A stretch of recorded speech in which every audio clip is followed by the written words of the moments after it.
নমস্কার বন্ধুরা, আশা করি আপনারা সকলেই ভালো আছেন, সুস্থ আছেন। আজ পুরনো একটি ডায়েরির পাতা উল্টাতে উল্টাতে একটি গান চোখে পড়ে গেল, একটি নজরুল গীতি।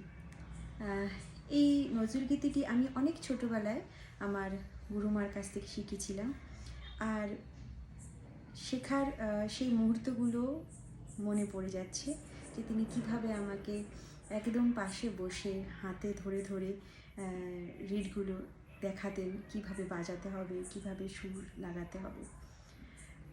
দৈনন্দিন রোজকার গানের মধ্যে এই অত প্রথমে শেখা গানগুলো হয়তো প্র্যাকটিস করে হয়ে ওঠা হয় না। তার জন্য আমি ভীষণভাবেই নিজের কাছে নিজেকে দোষী মনে করি, আর দুঃখ আমার হয় যে কেন আমি করে উঠতে পারি না। তো আজ ভাবলাম যে পুরনো শেখা গানগুলোর মধ্যে এই গানটি আজ একটু প্র্যাকটিস করব আর আপনাদের সাথে ভাগ করে নেব। জানি অনেক ভুল ত্রুটি হবে, দয়া করে মার্জনা করবেন। প্রথমে বলে রাখি, এই গানটি রাগ বাহারের ওপর তৈরি করা হয়েছে, আর তালটি হলো ত্রিতাল। চলুন তাহলে শুরু করি, আমার সঙ্গে থাকুন।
হৃদয়